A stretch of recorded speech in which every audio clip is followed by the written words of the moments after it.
दोस्तों नमस्कार, स्वागत है डीएल क्लासेस में। दोस्तों आज एडिटोरिया प्रकाशन का बिहार दरोगा एसआई का 13 सेट नंबर 13 का जो है वॉल्यूम 2 चलेगा, जो कि 51 से 100 क्वेश्चंस दोस्तों एक्सप्लेनेशन के साथ चलेंगे। चैनल को सब्सक्राइब करना नहीं भूलिएगा।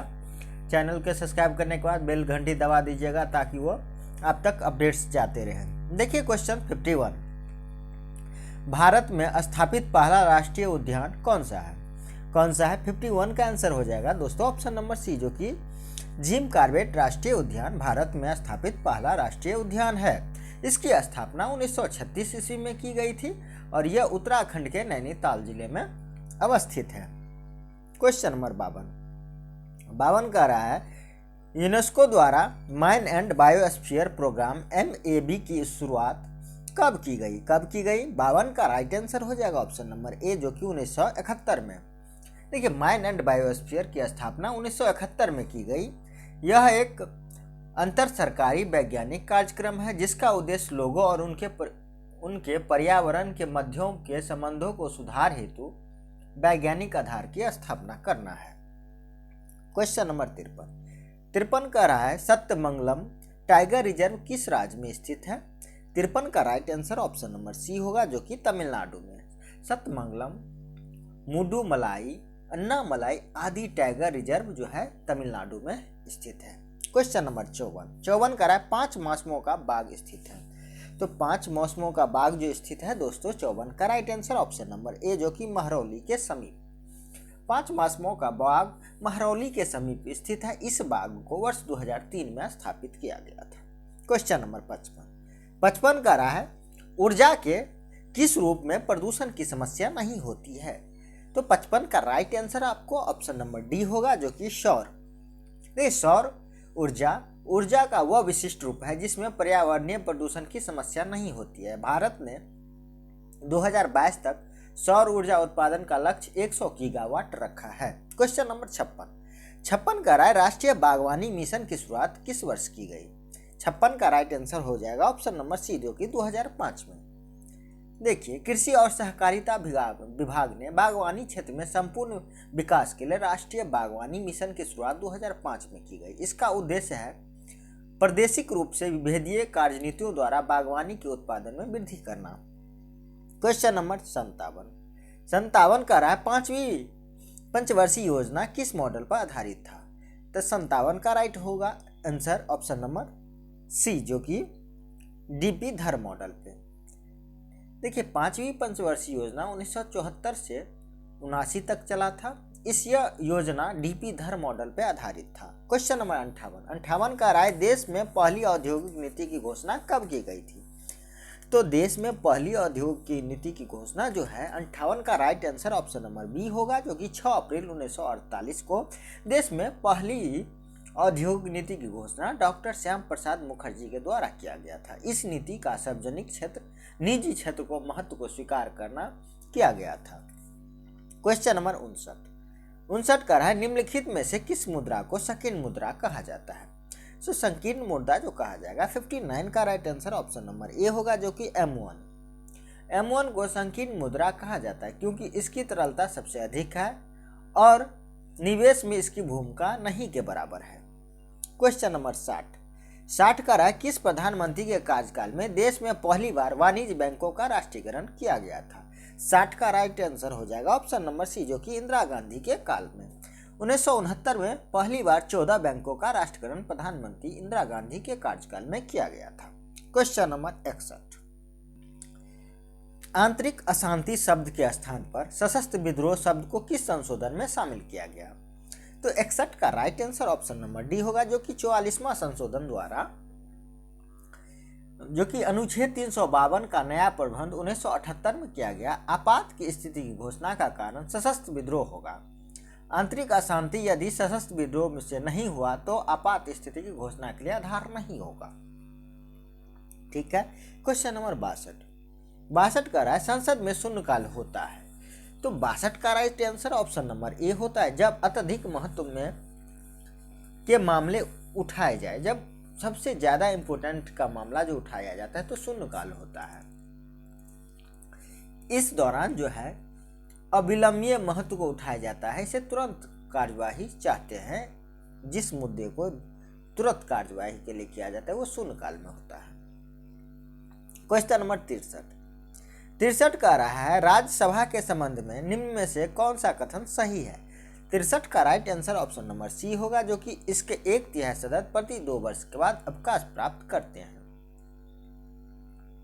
देखिए, राज्यसभा गठन का उल्लेख अनुच्छेद 80 में किया गया है। राज्यसभा अस्थायी सदन होता है और इसके कार्यकाल 6 वर्ष का होता है। प्रत्येक 2 वर्ष पे 1/3 सदस्य का चुनावृत्ति हो जाता है। क्वेश्चन नंबर 64 कह रहा है विधि द्वारा स्थापित प्रक्रिया शब्दावली किस देश के संविधान से ली गई है। किस देश के? 64 का राइट आंसर हो जाएगा ऑप्शन नंबर डी, जो कि जापान के संविधान से। विधि द्वारा स्थापित प्रक्रिया जापान के संविधान से लिया गया है। क्वेश्चन नंबर 65 भारतीय संविधान के किस अनुच्छेद द्वारा पंचायतों में महिलाओं के लिए आरक्षण की व्यवस्था की गई है। किस अनुच्छेद द्वारा? तो 65 का राइट आंसर हो जाएगा ऑप्शन नंबर डी, जो कि अनुच्छेद 243 के डी।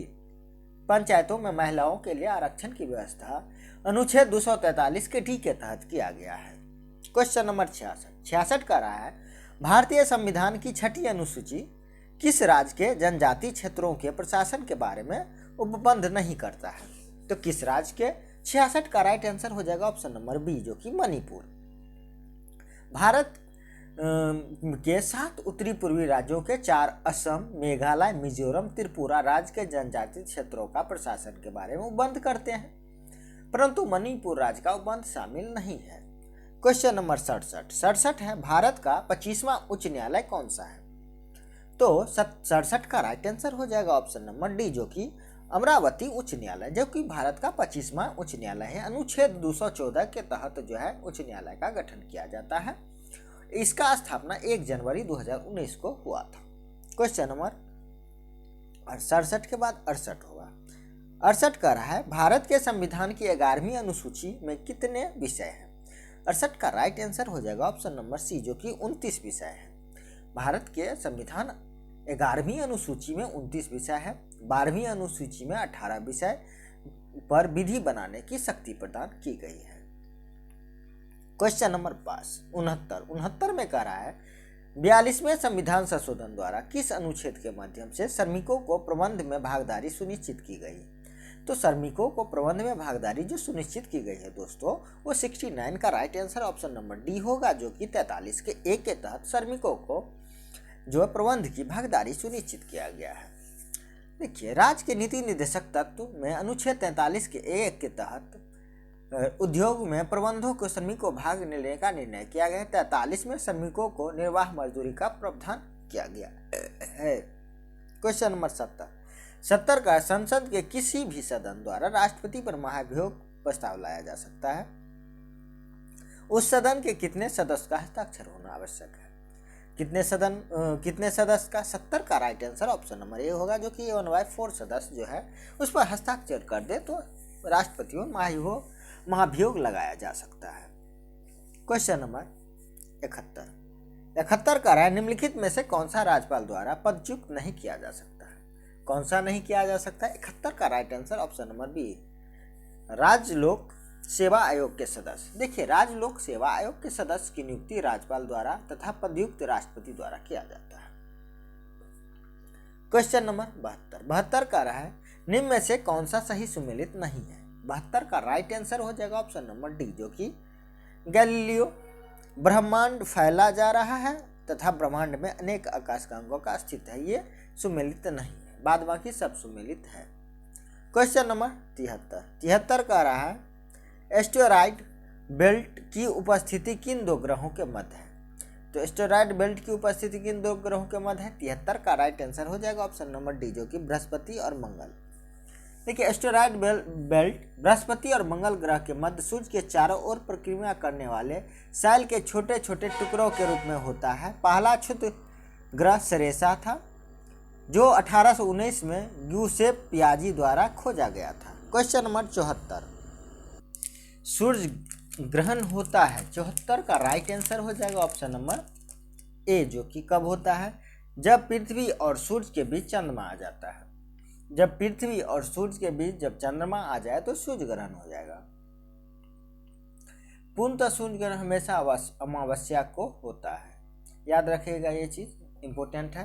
क्वेश्चन नंबर 75, अवसादी शैलों के लिए निम्नलिखित में से कौन सा कथन असत्य है? 75 का right answer option number D होगा, जो कि ये शैलें जब जल में नहीं निर्मित हो सकती है। प्राकृतिक कारकों द्वारा निर्मित छोटी छोटी चट्टानों द्वारा जमा होना, बाद में दबाव और रासायनिक प्रक्रिया या अन्य कारणों द्वारा परत जैसी ठोस रूप में निर्मित हो जाना अवसादी चट्टान कहलाता है। अवसादी शैल का निर्माण जल, वायु या हिमानी किसी कारण द्वारा हो जा सकता है। अवसादी चट्टान अधिक परतदार रूप में पाई जाती है। खनिज तेल अवसादी चट्टान में पाया जाता है। क्वेश्चन नंबर 76, कालपोंग जल विद्युत परियोजना किस भारतीय राज्य में स्थित है? तो 76 का right answer option number A होगा, जो कि अंडमान निकोबार द्वीप समूह में जो है कालपोंग जल विद्युत परियोजना स्थित है। यह 5.2 मेगावाट विद्युत उत्पादन करता है।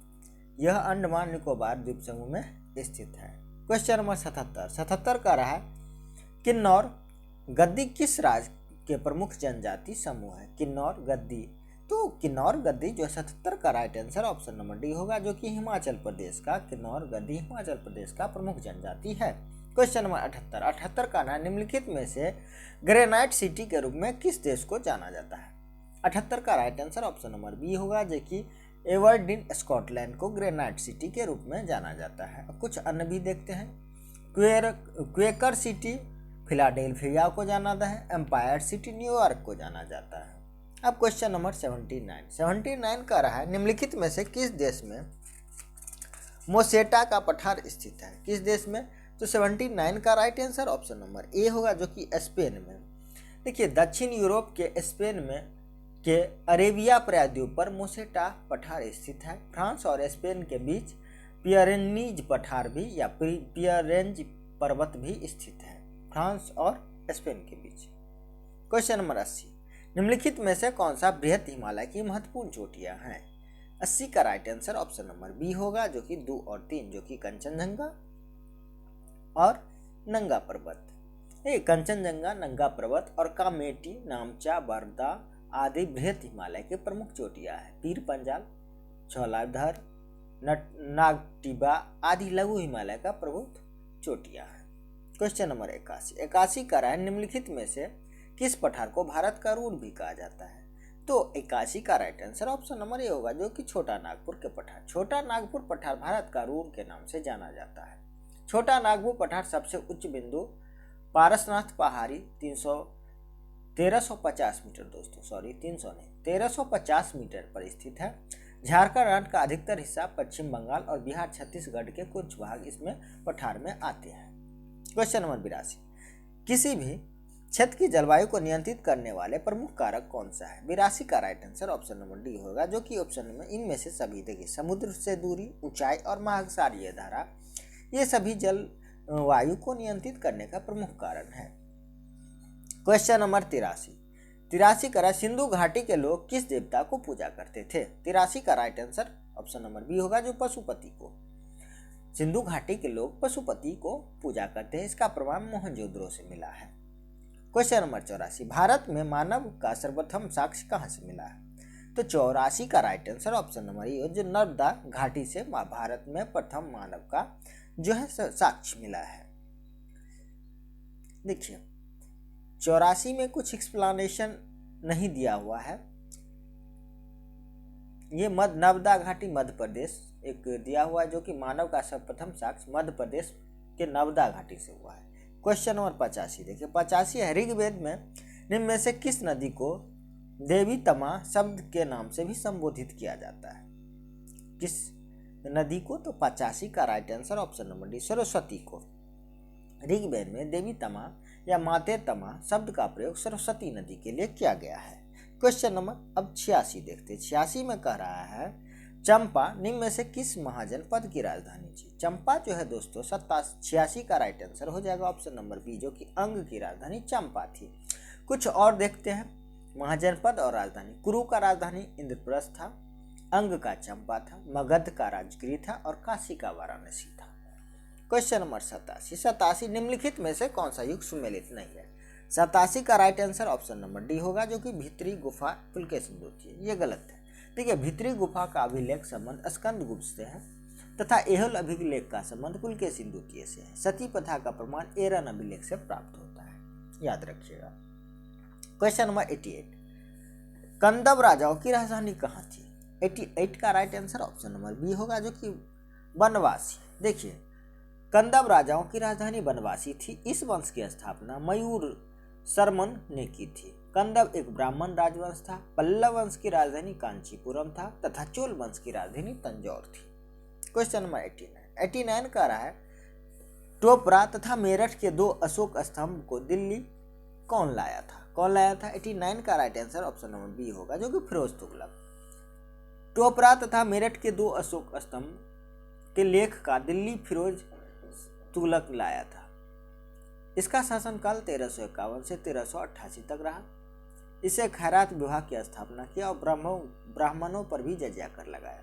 कौन? फिरोज तुगलक। क्वेश्चन नंबर 90 कर रहा है, जवाबीत का संबंध किससे था? किससे है जवाबीतका का संबंध? दोस्तों 90 का राइट आंसर ऑप्शन नंबर जो राज कानून से जवाबीतका का संबंध है।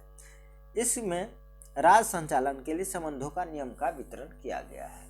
क्वेश्चन नंबर 91, रामोसी विद्रोह किस भौगोलिक क्षेत्र से हुआ है या हुआ था? 91 का right answer option number D, जो कि पश्चिमी घाट। देखिए, सन 1878 में दयानंद सरस्वती द्वारा, सॉरी दोस्तों, ये दूसरा का एक्सप्लेनेशन है। 91 का एक्सप्लेनेशन, पश्चिमी घाट पर रहने वाले रामोसी जातों के लोग 1822 ईस्वी में अपने नेता चीतर सिंह के नेतृत्व में रामोसी विद्रोह किया था। क्वेश्चन नंबर 92, सत्यार्थ प्रकाश की रचना किसने की थी? सत्यार्थ प्रकाश की रचना दोस्तों 92 का right answer option number B होगा, जो कि दयानंद सरस्वती ने। देखिए, सन 1878 में दयानंद सरस्वती ने सत्यार्थ प्रकाश की रचना की थी।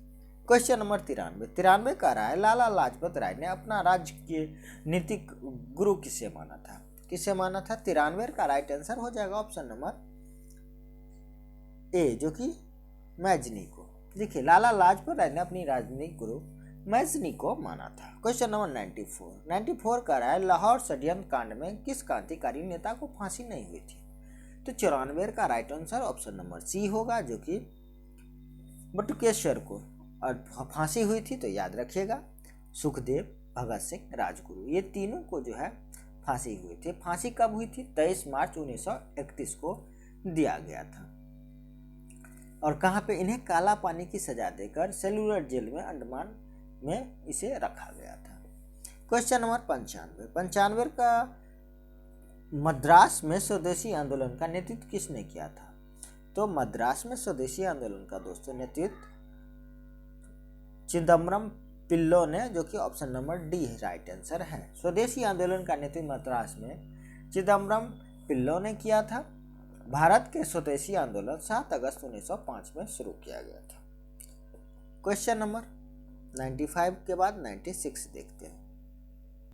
निम्नलिखित व्यक्तियों में से चंपारण सत्याग्रह में गांधी जी के सहयोगी के साथ शामिल नहीं थे। कौन नहीं थे? तो 96 का right answer option number D होगा, जो कि श्री कृष्ण सिंह। देखिए, श्री कृष्ण चंपारण में गांधी के साथ आंदोलन में शामिल नहीं थे। शेष अन्य नेता राजेंद्र प्रसाद महादेव, देसाई, नहरी पिकार, जेबी कृपलानी आदि सहयोगी चंपारण में गांधी के साथ थे। दोस्तों, अब मैथ का क्वेश्चन है, देख लीजिए। मैथ का क्वेश्चन अपना रोक के बना लीजिएगा। और है ये देखिए 98 नंबर आंसर हम बता सकते हैं। देखिए, 97 का आंसर हो जाएगा दोस्तों ऑप्शन नंबर ए, 7 दिन। 98 का बता देते हैं, 98 का राइट आंसर हो जाएगा ऑप्शन नंबर बी, 32%। और 99 का राइट आंसर हो जाएगा ऑप्शन नंबर ए, और 100 का राइट आंसर हो जाएगा ऑप्शन नंबर सी। तो दोस्तों, चैनल को सब्सक्राइब कर लीजिएगा, तो बेल आइकन दबा दीजिएगा। और दोस्तों, जितना भी हम एसआई का सेट आ रहा है, इसके बाद हम कांस्टेबल का सेट लाएंगे। चैनल को सब्सक्राइब करना नहीं भूलिएगा। जय हिंद दोस्तों, जय भारत। कैसा लगा कमेंट होकर बताइएगा हमको। पीडीएफ आपको इस सेट के अंत में प्रोवाइड कर दिया जाएगा, डिस्क्रिप्शन में लिंक रहेगा। जय हिंद, जय भारत।